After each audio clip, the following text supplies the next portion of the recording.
Yeah, welcome. The topic we'll be discussing in this session is deadlock avoidance. The last class we have discussed deadlock prevention technique. So there are two ways to ensure that deadlock will never occur. One is deadlock prevention technique and the other one is deadlock avoidance technique. So deadlock prevention technique basically tries to make sure that at least one of the necessary condition of the deadlock not happens. In deadlock avoidance technique, what we do in the sense, the system, that is the operating system, may need some additional information about how the resources will be requested by the process. Okay, so basically the operating system needs more information from the process about the resource request pattern. Okay, so let us try to understand this with an example. Assume that the system contains only one tape drive and one printer. Okay, the system has one tape drive. I'm calling it as TD. There is one tape drive and one printer. Okay, printer, let me call it as PR. Okay, so there is one tape drive and one printer. And let us assume there are two processes. One is the process P, the other one is the process Q. Okay, say the process P wants this in this order. First, it wants to access the tape drive and then it wants to access the printer without releasing the tape drive. Okay, so this is the request pattern. And Q and process Q, first it want to access the printer. Okay, and then it want to access the tape drive. Okay, so here both the process should inform the operating system. So both the process should inform the operating system. Like so with deadlock avoidance technique, operating system needs more information about the resource request from the process. Okay, so normally the process will not inform the operating system like what are the resources, all the resources it is going to request. No, whenever it needs a resource, it will request and it will get it. Okay, but that may lead to a deadlock. Okay, so to avoid that, the operating system demands that the process should the process should in ahead it should inform the operating system like what are the resources it may need. Okay, if it does not inform, then what will happen, let us understand. Say process P first request for tape drive to the operating system, and let us assume operating system has granted the tape drive to process P. Now process P got the tape drive. Similarly, say meanwhile process Q request for printer, and operating system offered the printer to the process Q. Now the system is having only one printer and one tape drive. Now the tape drive is with process P and printer is with process Q. Now after some times process P will request for the printer, but printer is with Q. Q won't release it. Okay, and after some times maybe Q may want tape drive. So Q will request tape drive, but tape drive is with P and P will not release it until it gets the printer. Okay, but printer is locked in Q. So this becomes a circular wait. This becomes a circular wait.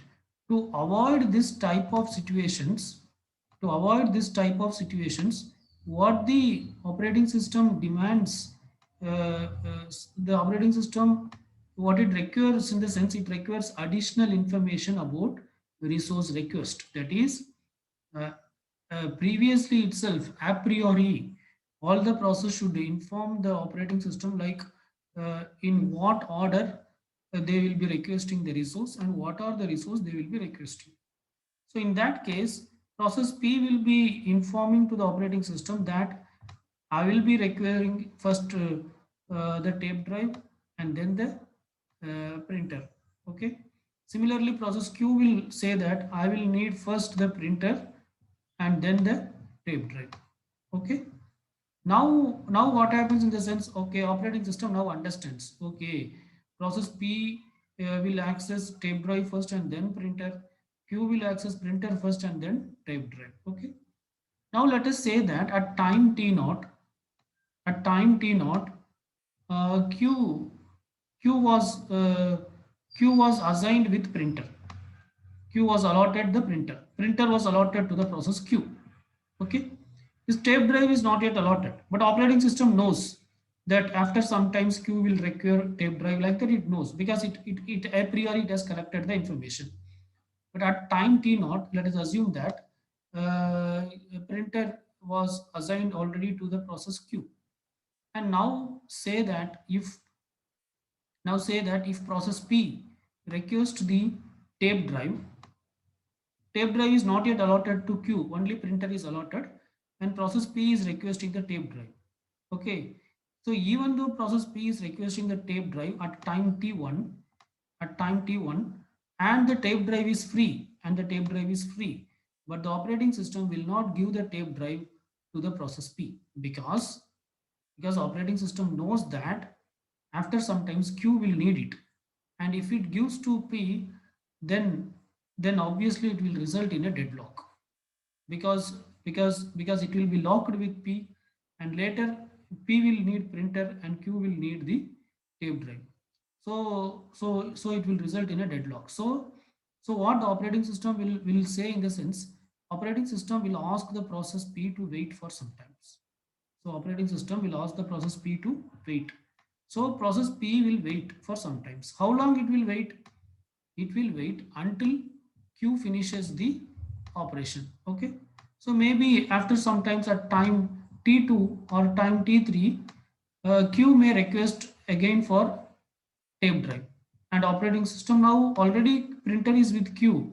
So operating system will give the tape drive also to Q.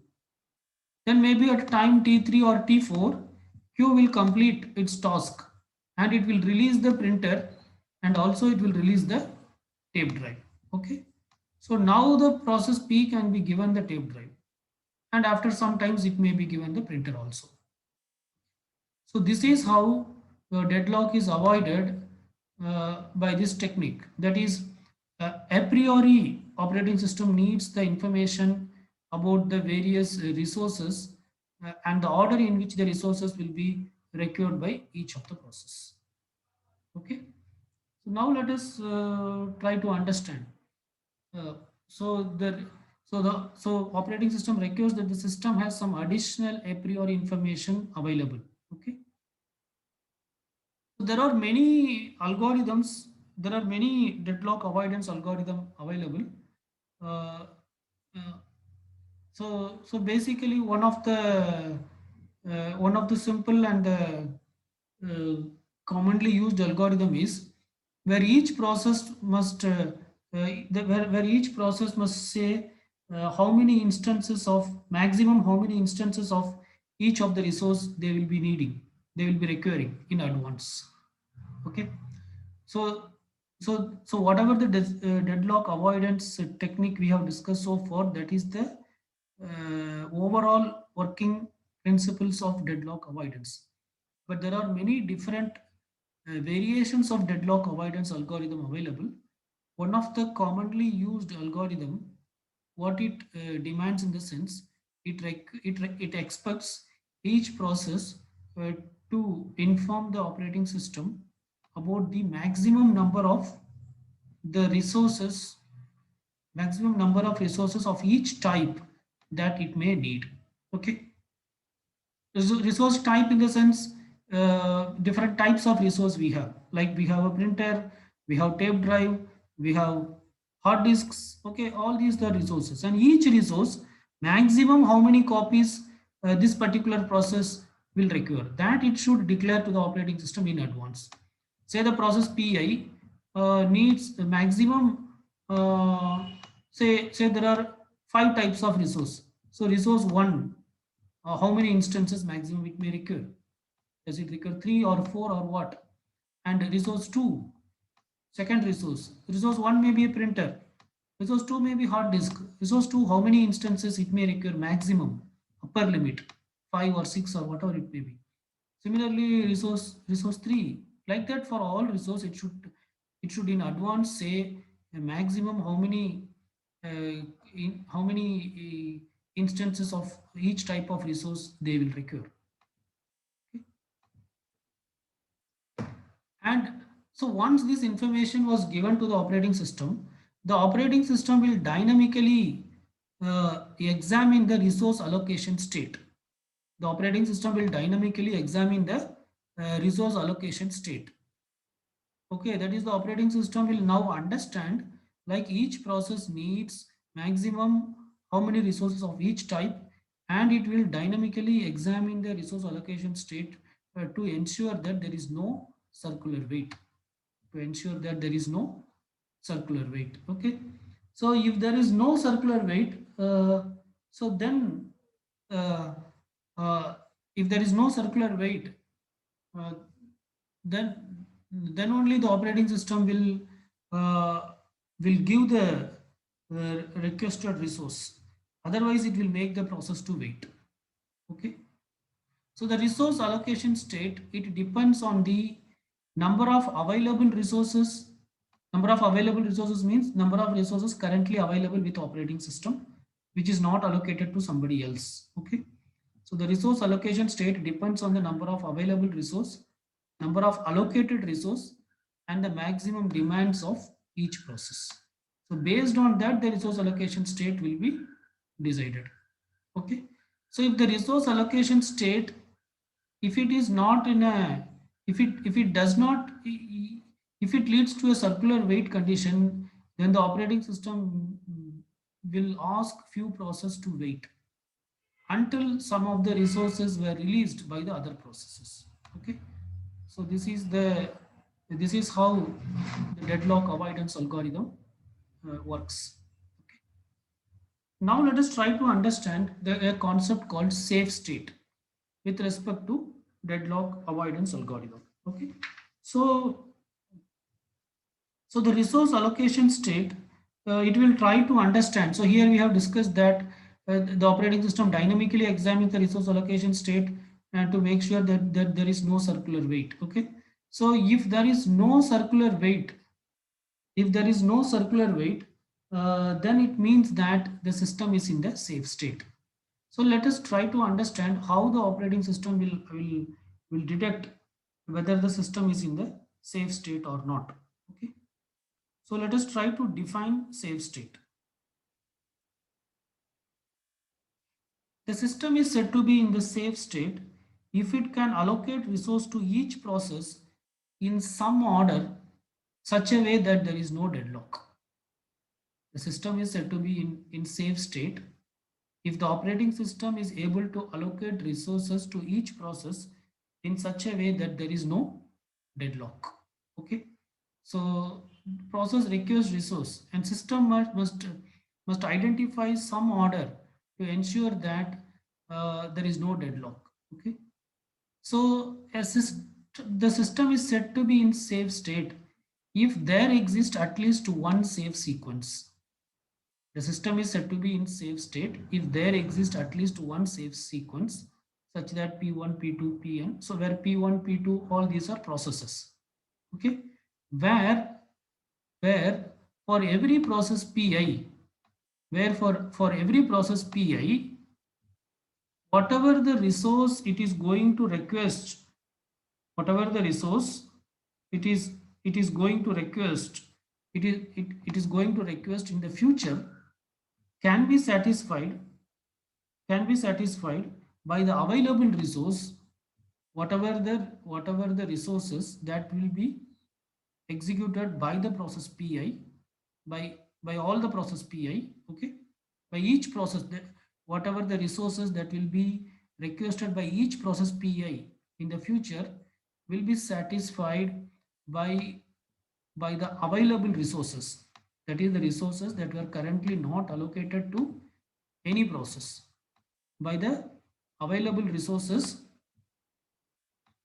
sorry, by the available resources and the by the available resources and the resources that were allocated to the process Pj, and the resources that were allocated to the process Pj, in such a way that j less than I, such a way that j less than I. So what does it mean? What does it mean j less than I?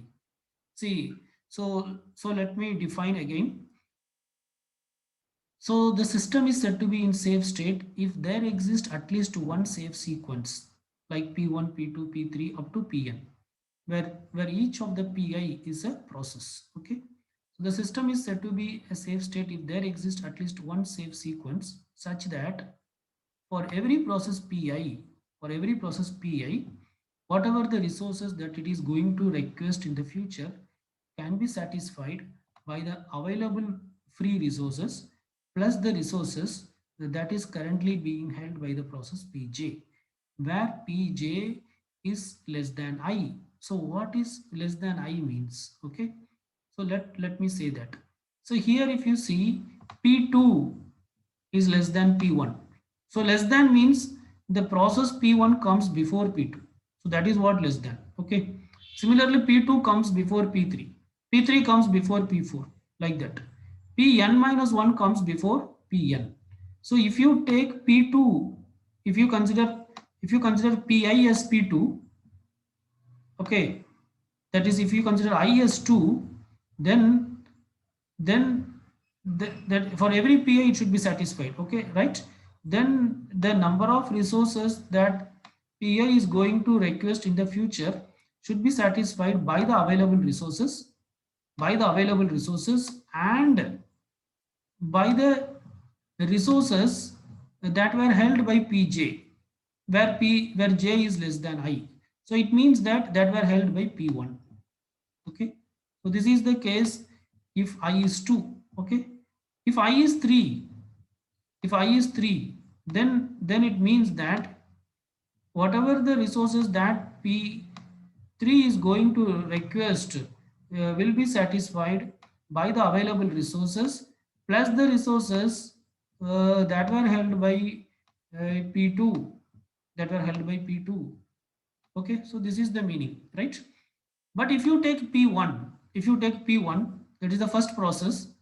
If you take P1, for P1 there is no previous process. Okay, there is no process which is less than P1. Okay, so in this case, if you take if I is equal to 1, if I is equal to 1, then P1 or Pi, whatever it may be, if I is 1, then whatever the resources that were going to be requested by pi in the future should be satisfied only by the available resources, because there is no pj, such a way that j is less than I. Okay. So this is what a safe sequence is, right? So uh, let us try to understand uh, this with an example. Okay. So this is so each pi, the resource pi that it can still request should be satisfied by the currently available resource plus the resource held by pj, where j is less than I. Okay. So let us try to understand this with an example. Consider that we have three processes. Let us assume there are three processes given by p naught, p1 and p2. So let us assume we have three processes P0, P1 and P2, and let us so there are so so the deadlock avoidance algorithm, each process should already a priori it should inform the maximum instance of each of the resources that it may require. Okay, so this is maximum requirement, maximum need. Okay, so process P0 may require 10 instances of process P0 may require 10 instances of tape drives. Okay, and process P1 may require maximum 4 instances of tape drives, and process P2 may require maximum 9 instances of tape drives. Okay, and let us assume the system contains 12 instances of tape drives.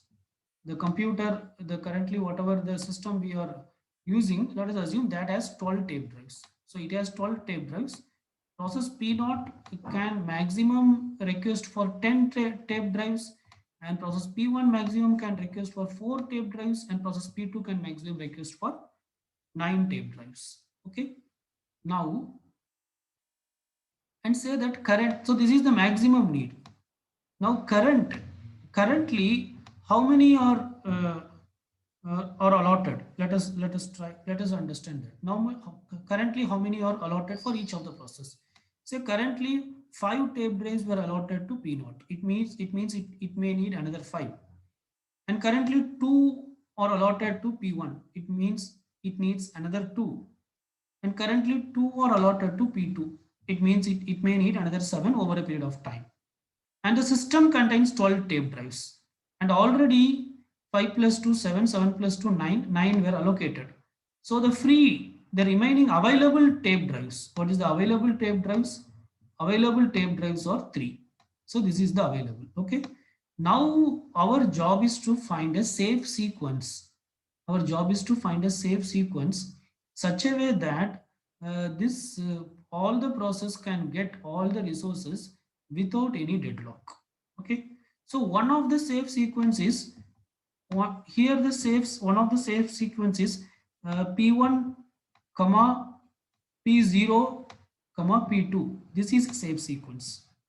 In this example, p1 p0 and p2 is a safe sequence. Okay, let us understand why it is a safe sequence. So it means this is the sequence. You should follow this sequence. First p1 should execute. First P1's requirement should be satisfied. Okay, so P1 already got 2 tape drives, and how many it needs? 2 more it needs. So give that, if it requests, let us assume.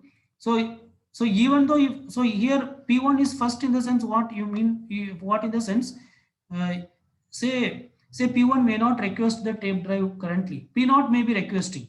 P0 may be requesting, but the operating system should not give if P0 request, because that may not be a safe sequence, because we identified that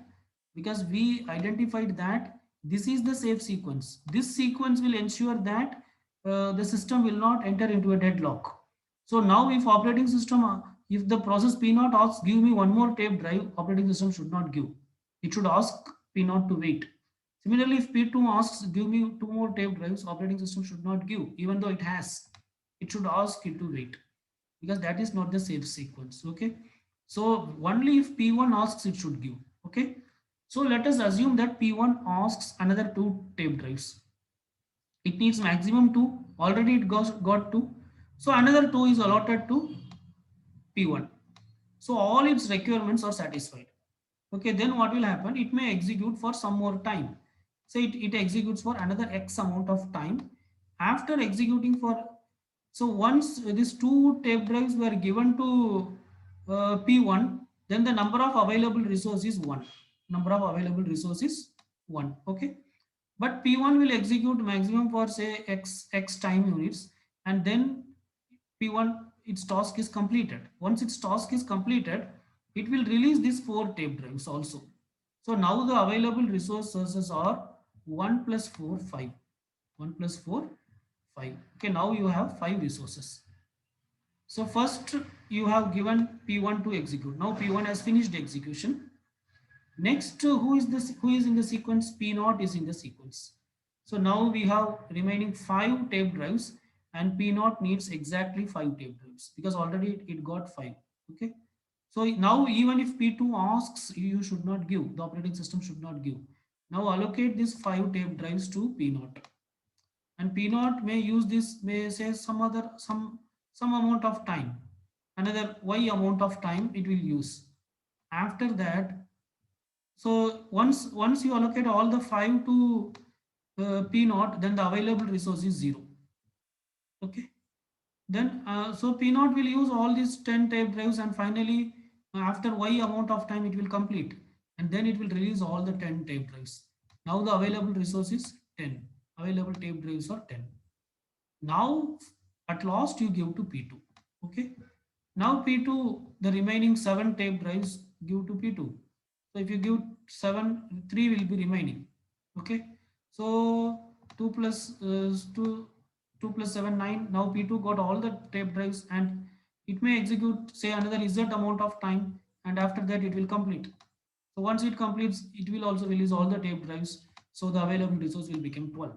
So this is a safe sequence here. So this is a safe sequence here. Okay. But assume that, but assume that instead of following this safe sequence, instead of following this safe sequence, let us assume something else. Okay. What is that in the sense?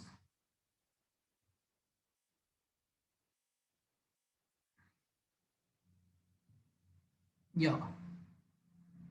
Okay. So this is a safe sequence here. But but assume this situation. Consider this situation. So this is the current situation. So the safe sequence is P1, P0, P2. Okay.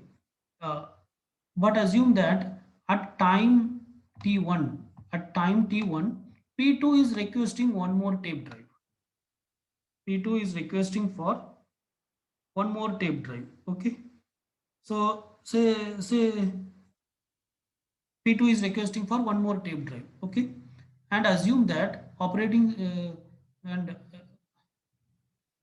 and assume that the operating system has given that tape drive to P2. So P2 got 3 tape drives. Okay, P2 got 3 tape drives. And what will be the available tape drives now? So initially the available tape drives were 3. Okay, and out of that 3, one is given to P2 now. So the available tape drives were, now the available tape drives is only 2. Now the available tape drive is only 2. Okay, now the available tape drive is only 2, right? Say this 2, say later P1 asks this 2, okay, and you assign this 2 to P1, okay. Now the available tape drive is 0. Now the available tape drive is 0. Now after some amount of time P1 will complete. P1 will complete and it will give all the 4 tape drives. It will give all the 4 tape drives, but the problem is it gives all the 4 tape drives, but uh, but P not needs how many more tape drives? 5 more tape drives, but we don't have 5 more tape drives. And P2 needs how many tape drives? It needs totally 9.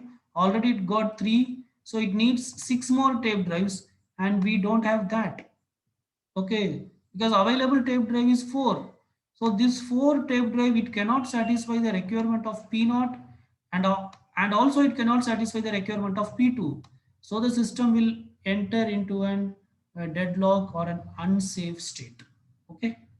So this is how we define the safe state. So a state is said to be safe if there exists a sequence such a way that P1, P2, Pn, and for each Pi, the request that will be made in the future can be satisfied with the current available resources plus the resource held by Pj where j is less than I. Okay. So this is how safe sequence is defined. I think you got the point, right? So the takeaway point is, if the system is in the safe state, then there is no deadlock. If the system is in that safe state, then you can ensure that there is no deadlock. On the contrary, if the system is in the unsafe state, then there is a possibility of deadlock. If the system is in unsafe state, then you cannot say always there is a deadlock, but there is a possibility of deadlock. Okay.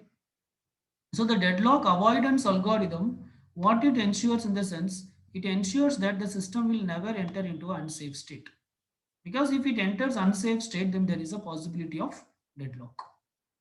So this diagram clarifies the thing. If the system is in the safe state, then there is no deadlock. Okay. In unsafe state, every unsafe state is not a deadlock state. Say for example, these are not deadlock states. Okay, but deadlock is an unsafe state. Okay, every unsafe state is not deadlock, but deadlock is an unsafe state. Okay, so that's the point. So So there are the avoidance algorithms are basically implemented in two ways, either by using resource allocation graph or by using Banker's algorithm. If if each of the resource there is only one instance is available, then resource allocation graph is used. If multiple instances of each resource is available, then Banker's algorithm is used. Okay. So let us try to understand the first algorithm now using resource allocation graph. See, resource allocation graph, we have already discussed resource allocation graph. But in this context, in deadlock avoidance, uh, we are introducing a new edge here, and this edge is called as claim edge. And this edge is called as claim edge. That is, uh, the process pi may claim a edge ri.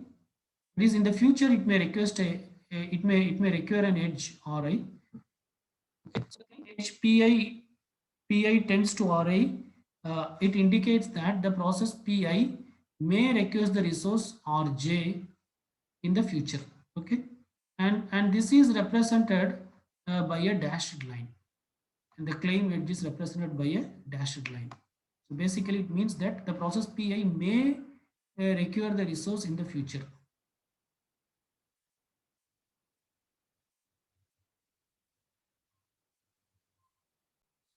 Basically claim edge means that the process pi may require the resource rj in the future, and the claim edge is represented through dashed line. So here we introduce a new edge which is called as claim edge. All the other things are same. Vertex, two types of vertex, one is process, the other one is resource, and the claim edge will be converted to a request edge when the process requests the resource. Okay, request edge, we know pi is requesting the resource rj, and the request edge will be converted to assignment edge if the resource is allocated to the process. Okay, so assignment edge, it comes from resource to the process. Similarly, when a resource is released by a process, if a resource is released by a process, again the assignment edge will be converted to claim edge, because again in the future it may recur. Okay. So with this basic understanding, let us try to uh, move to resource allocation graph, and let us see using resource allocation graph how deadlock can be avoided. So let us see this graph. So this graph, what it represents, it represents that there are two processes P1 and P2, and there are two resources R1 and R2. We have only one instance of R1 and one instance of R2, because there is no inside, there are no squares. Okay, and what this arrow represents, the resource R1 is assigned to P1. So this is an assignment edge. This is assignment edge. The resource R1 is assigned to the process P1. Okay, and P1 may claim R2 in the future, because it's a dashed line.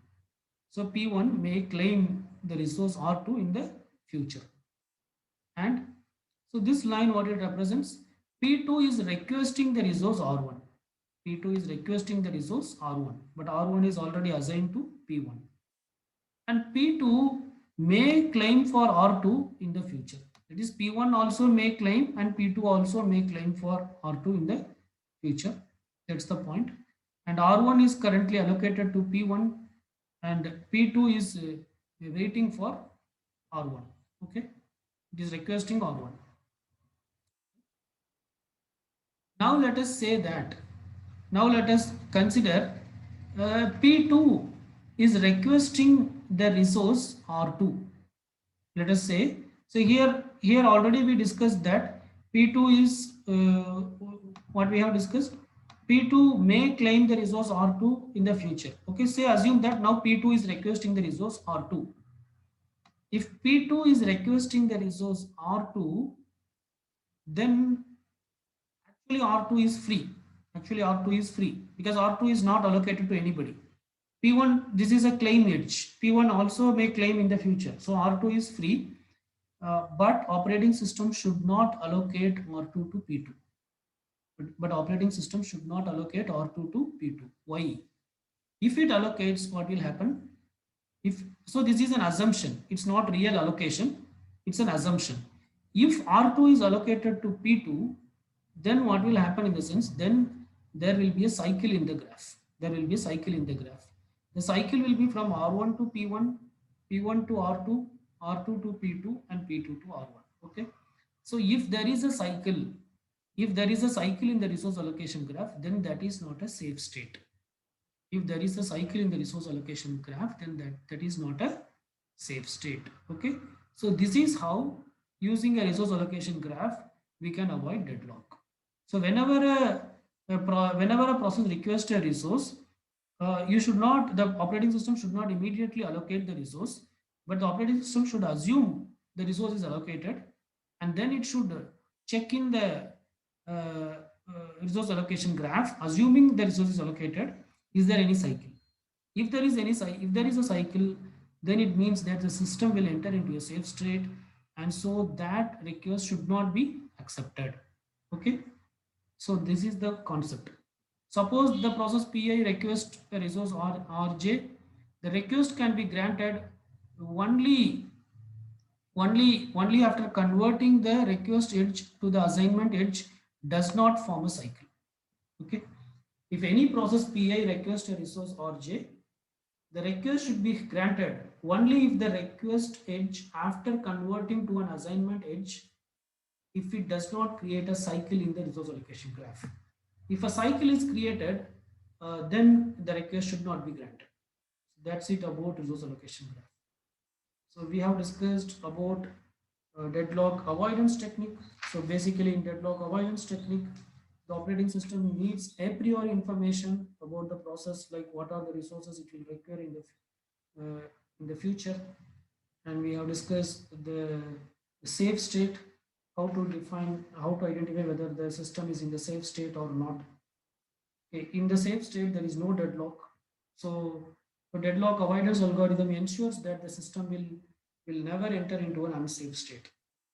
And also we have discussed using resource allocation algorithm, resource allocation graph algorithm, how deadlock can be avoided.